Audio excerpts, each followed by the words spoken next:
सर्वप्रथम मंच पर उपस्थित शैक्षिक नवाचार कार्यशाला एसोसिएशन उत्तर प्रदेश के सभी पदाधिकारी और इस सभागार में उपस्थित आप सभी शिक्षकगण, आप सभी को मैं कृतज्ञ सर्वप्रथम नमन करना चाहती हूँ, क्योंकि कहा भी गया है कि गोविंद के समकक्ष गुरु होते हैं। तो सबसे पहले आप सबको प्रणाम करना चाहती हूँ। और दूसरी चीज, जब मनोज जी ने मुझे फोन किया था और उसके बाद वो घर भी आमंत्रित करने आए, इससे पहले मुझे ये लग रहा था कि जैसे जिस तरह से बेसिक में इन दिनों बहुत सारी कार्यशालाएं या नवाचार जैसे शब्द अभी हमने नए नए सुने और निरंतर कुछ न कुछ कार्य हो रहे हैं, मुझे लगा कि शिक्षा विभाग का ही कोई कार्यक्रम होगा जो सरकारी आयोजन होगा। लेकिन जब मनोज जी ने बताया कि आपकी एसोसिएशन ऐसी है जो बिना किसी दबाव के काम कर रही है, बिना किसी सरकारी दबाव, क्योंकि कई सारी अनावश्यक जिम्मेदारियां भी आप शिक्षकों पर डाल दी जाती हैं जैसा मुझे महसूस होता है, लेकिन आप लोग अपने मन से अपनी जिम्मेदारियों को, कर्तव्यों को पूरा करने के लिए एक संडे जैसा दिन जो हम लोग चाहते हैं अपने लिए हो, वो भी आपने अपने कर्तव्यों के लिए, जिम्मेदारियों के लिए दिया है। ये बहुत बड़ी बात है। तो इसीलिए मैं बहुत ज़्यादा आप सबकी प्रशंसा करना चाहती हूँ और धन्यवाद देना चाहती हूँ, क्योंकि जो कार्य आप लोग अभी करेंगे उसका जो फल होगा वो बच्चों के रूप में, एक सशक्त छात्र के रूप में और राष्ट्र के लिए भी बहुत ज़्यादा महत्वपूर्ण होगा। इसके अतिरिक्त काव्य में नवाचार के माध्यम से काव्य में किस तरह से आप शिक्षा को और ज़्यादा इम्प्लीमेंट कर सकते हैं, बच्चों को किस तरह से और ज़्यादा शिक्षा को अनुकूल बना सकते हैं, उपयोगी बना सकते हैं, बहुत महत्वपूर्ण है। क्योंकि शुरुआत से हम लोग जितना चौपाइयों को याद रखते हैं, कबीर के दोहों को याद रखते हैं, तो कभी ऐसा हुआ ही नहीं होगा हमने किसी गद्यांश को याद रखा होगा। तो कविता तो बहुत ज़्यादा मतलब शिक्षा को खुशनुमा बना देती है, ऐसा मुझे लगता है। अभी मैंने कई सारे कवियों को सुना, सामने बाल मुकुंद भी बैठे हुए हैं, इनकी कई सारी कविताएं मैंने फेसबुक पर पढ़ी है। कुछ दिनों पहले स्कूल में भी एक बच्चों को एक कविता सुना रहे थे प्रकृति के माध्यम से, कि प्रकृति कितनी ज़्यादा महत्वपूर्ण होती है और उसी के तरह हम बच्चों को बनना चाहिए, देना चाहिए प्रकृति की तरह।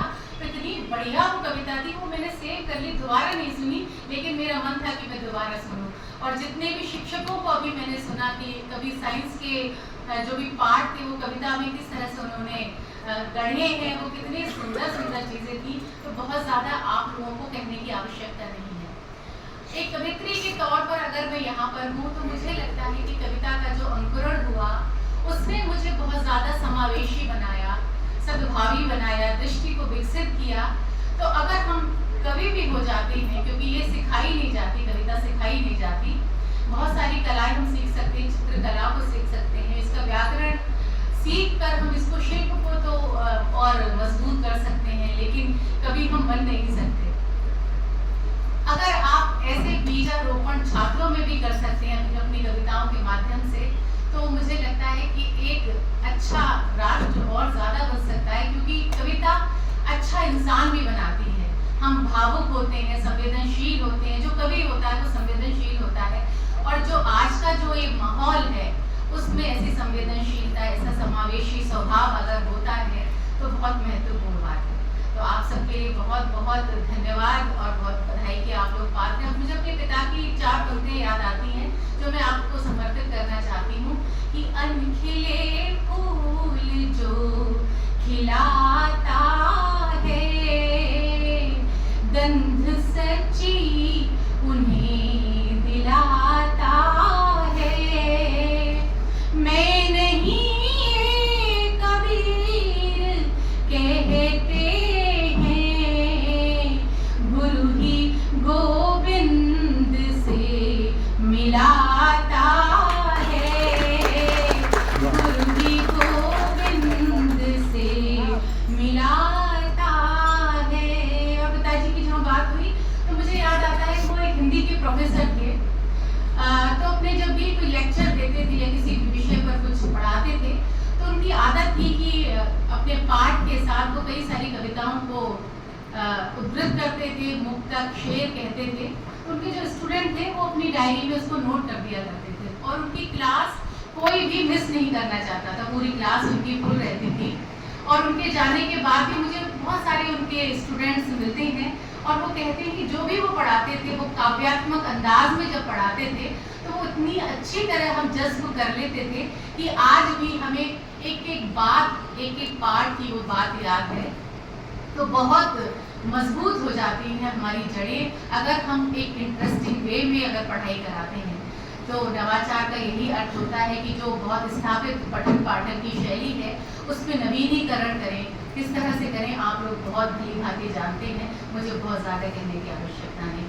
तो बहुत धन्यवाद कहना चाहती हूँ। और आज जिस तरह से आपने कविताएं पढ़ी, एक कविता मैंने भी इसी तरह से लिखी थी जो मेरे बचपन का एक किस्सा है। मैंने अपने बच्चों को समझाया है एक कविता के माध्यम से, जो आमतौर पर मंचों पे मैं नहीं पढ़ती, लेकिन जो आज का ये विषय है उसी रॉ में अगर मैं बहना चाहती हूँ, आप सबके साथ होना चाहती हूँ, तो आप लोग मेरे साथ दीजिएगा।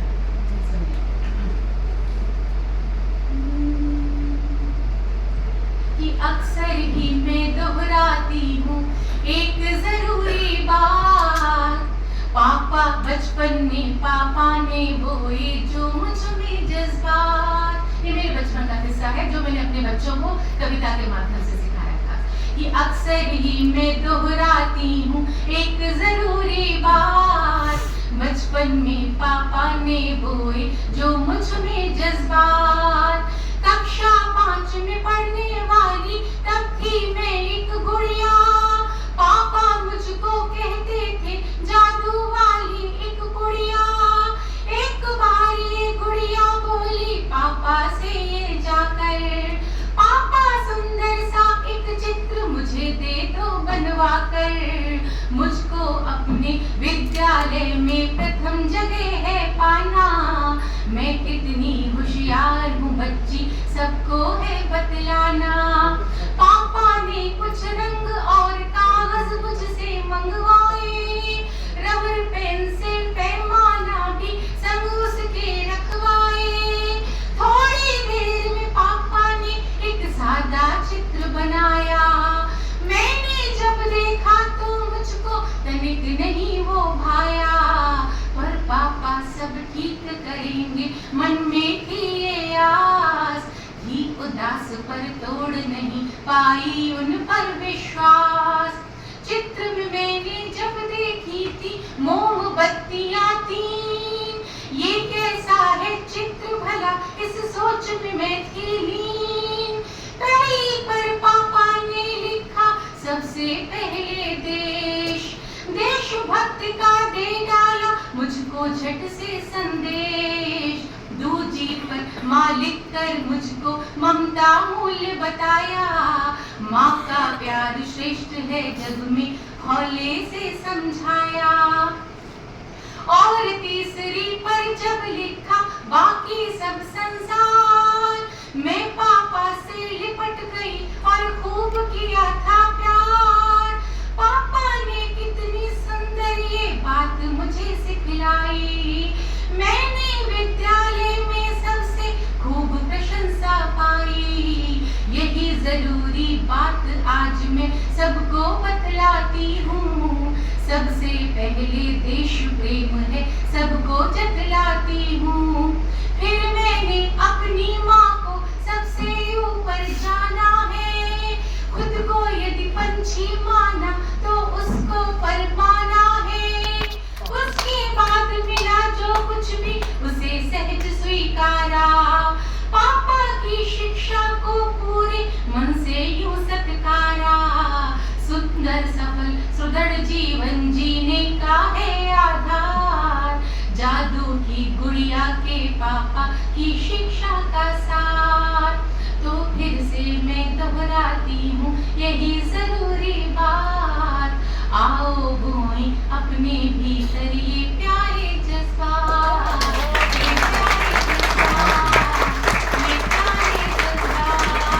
जिस तरह से आप लोगों ने कविता में अपना विषय लिखा, तो ऐसी ही कविता कभी मैंने लिखी थी, इसीलिए मैंने सुनाई। इसके अतिरिक्त एक कविता और मनोज जी ने कहा था कि कोई भी ऐसी प्रेरणा देती हुई कविता मैं आपको सुनाऊं। आज मैं देख रही हूँ सभागार में स्त्री बल बहुत ज्यादा है और हम सभी स्त्रियां वरिष्ठ पुरुषों के थोड़ी सी ज्यादा मेहनत करती हैं और अपने अस्तित्व को स्वीकृत करवाने में भी बहुत ज़्यादा मेहनत पड़ती है, बहुत आसानी से समाज उनको स्वीकृत नहीं करता, तब मैं कहना चाहती हूँ कि हमें किसी भी सत्यापन की आवश्यकता नहीं है, किसी भी प्रमाण पत्र की आवश्यकता नहीं है। इसी भावना को मैंने एक कविता में पिरोया है, वो आप सबके समक्ष रखकर फिर मैं अपना स्थान दूंगी। और थोड़ी सी क्लिष्ट है, लेकिन आप सब लोग सामने बैठे हैं तो कोई परेशानी की बात नहीं है। मंचों पर बहुत कठिन होता है ऐसी कविताएं पढ़ना, लेकिन फिर भी प्रयत्न करती हूँ कि जो भी कविताएं हो वो श्रेष्ठ होनी चाहिए।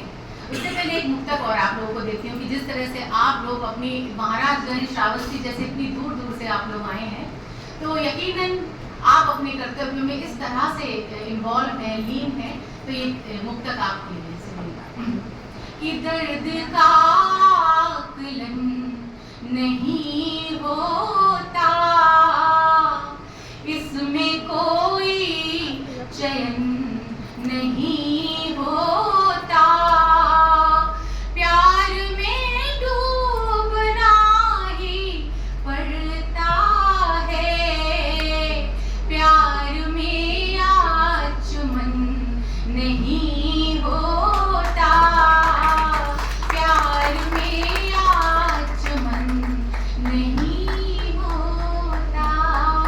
सुनिएगा वो गीत। और थोड़ा सा मैं चाहती हूँ अगर मोबाइल आप रख लेंगे और अपनी तालियां मुझे देंगे तो ज्यादा अच्छा लगेगा। कि आप हस्ताक्षर करें अस्तित्व पर जब, आप हस्ताक्षर करें अस्तित्व पर जब, क्या स्वयं को मैं तभी स्वीकृत करूंगी। क्या बात? आप हस्ताक्षर करें अस्तित्व पर जब, क्या स्वयं को मैं तभी स्वीकृत करूंगी। और अतः सुनिएगा कि कोटरों की ओट में जीवन न होगा, प्लेट सी गोलाई में नर्तन न होगा, मंजिलों का रूप धुंधलाएगा निश्चित, स्वप्न की गंधों का घर लेपन न होगा, स्वप्न की गंधों का घर लेपन न होगा। उड़ मैं सकती हूँ अगर पंछी सदृश तो, उड़ मैं सकती हूँ अगर पंछी सदृश तो, बाह भर आकाश क्यों आवृत करूंगी। आप हस्ताक्षर करें अस्तित्व पर जब, क्या स्वयं को मैं तभी स्वीकृत करूंगी।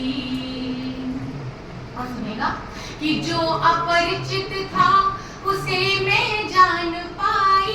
कई कई स्थितियां ऐसी भी होती हैं कि थोड़ी भी अपने आप को हासिल नहीं हूं मैं, लगता है जैसे खुद में ही शामिल नहीं हूं मैं, मैंने किया है अपनी कई ख्वाहिशों का कत्ल, अब कैसे कहूं बोलिए कातिल नहीं हूं मैं। कई सारी परिस्थितियां ऐसी भी होती हैं, लेकिन उनसे हमें बाहर निकलना है। तब कहना चाहती हूँ कि जो अपरिचित था उसे मैं जान पाई, अपनी आवाजों को अपना मान पाई, जब निरंतर राह पर आगे बढ़ी मैं, जिंदगी के रूप को पहचान पाई, जिंदगी के रूप को पहचान पाई। आत्मविश्लेषण लिखूंगी जब कभी फिर, आत्मविश्लेषण लिखूंगी जब कभी फिर, क्यों किसी की पंक्तियां उद्धृत करूंगी। आप हस्ताक्षर करें अस्तित्व पर जब, क्या स्वयं को मैं तभी स्वीकृत करूंगी। कि धूप में क्या लकड़ियां तापी गई हैं, अपनी ही परछाइयां नापी गई हैं,